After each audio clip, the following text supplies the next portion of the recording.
گزارش یہ ہے کہ ترتیب میں بیٹھیں، ٹیکا نہ لگائیں، ٹیکا نہ لگائیں، ٹیکا نہ لگائیں، اپنی ترتیب میں بیٹھیں، صف والی ترتیب ہی میں بیٹھیں تاکہ آنے والوں کو برابر جگہ ملے، درمیان میں بھی جگہ خالی ہے، آنے والے کو برابر جگہ ملے، بالترتیب بیٹھ جائیں، صف بناتے ہوئے بیٹھیں تاکہ آپ کو مجلس میں خلل نہ ہو، کیونکہ یہ مجلس ویسی مبارک مجلس ہے کہ اللہ کے رسول صلی اللہ علیہ وسلم نے فرمایا کہ اگر کسی نے اس مجلس کے اندر کسی کاڑی سے کھیلا تو بھی اس کا جمعہ نہیں ہوا۔ اللہ اکبر، کتنا سنجیدہ مجلس ہے، دیکھیے کتنی سنجیدگی اللہ کے رسول صلی اللہ علیہ وسلم نے اختیار کرنے کا حکم دیا کہ اس میں سلام کلام بھی نہیں ہو سکتا، کسی نے سلام کیا تو جواب بھی نہیں دینا چاہیے، حتیٰ کہ اللہ کے رسول صلی اللہ علیہ وسلم نے فرمایا کہ اگر کسی نے اپنے ہاتھ سے ادھر کی کاڑی ادھر کی، ادھر کی کاڑی ادھر کی تو بھی اس نے لغو کام کیا، اور جس نے لغو کام کیا اس کی جمعہ نہیں ہوتی۔ فمن لغا فلا جمعۃ لہ، جس نے لغو کام کیا اس کی جمعہ نہیں ہوتی۔ آپ حاضر ہوئے، سنے، نماز پڑھے، لیکن ثواب کے اعتبار سے آپ کو کچھ نہ ملا تو اس سے بڑی بدبختی کوئی اور نہیں ہوگی۔ مجلس کو پہچانیے کہ یہ بڑی مبارک مجلس ہے جس کے اندر اللہ کے رسول صلی اللہ علیہ وسلم پھلانگنے سے منع کیا کرتے تھے، جلدی آنے کے لیے بزور کہا کرتے تھے، اور اصحاب رسول اللہ کا یہ اہتمام اس حد تک ہوتا تھا کہ وہ صبح سویرے فجر کے بعد سے تیاری کرنے لگتے تھے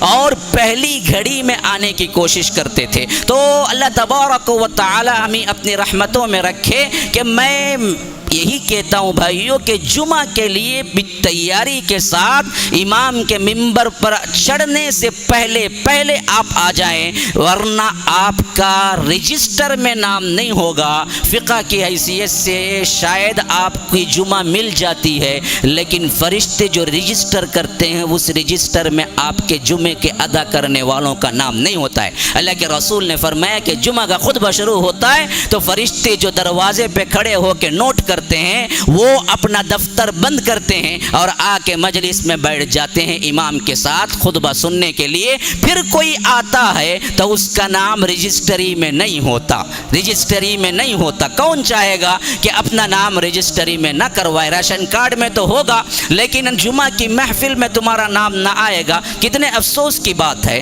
میں دیکھ رہا ہوں کہ اہل الحدیث محلہ ہے اور اہل الحدیث مسجد ہے۔ ابھی میں جب آ رہا تھا تو سنا کہ کیا پورے اطراف و اکناف کے جتنے علاقے اور مسجدیں اور جتنے گھر ہیں وہ سب کے سب اللہ کے فضل سے کیا ہے اہل الحدیث گھرانوں کے لوگ ہیں۔ بڑی خوشی ہوئی، ایسے محلے ہمارے چنئی میں دیکھنے میں تو نہیں آتے، لیکن جب میں ممبر پہ چڑھ رہا تھا کہ 2-3 صف دیکھ کے دل بیٹھ گیا کہ اہل الحدیثوں کی یہ حالت ہو تو پھر ہم کہاں جا کے دوسروں کو بولیں گے؟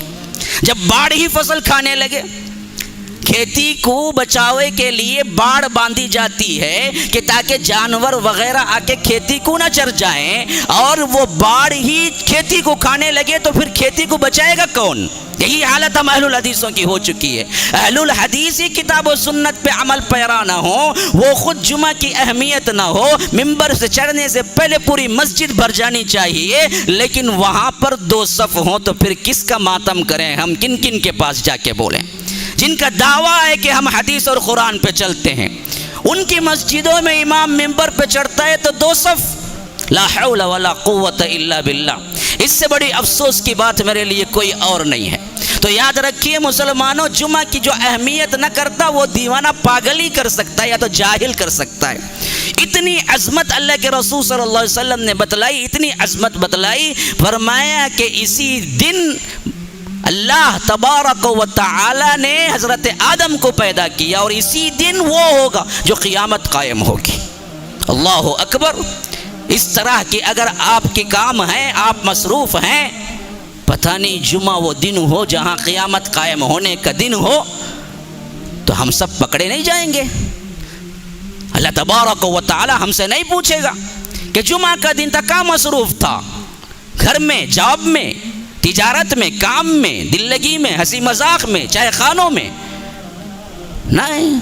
اذا نودی للصلاة من یوم الجمعہ، اذان دے دی جائے تو دوڑو، بھاگو، نکلو، فسعوا الى ذکر اللہ وذروا البیع، جاؤ اللہ کے گھر کی طرف، مسجد کی طرف، اور حرام ہو جاتی ہے تم پر تجارت.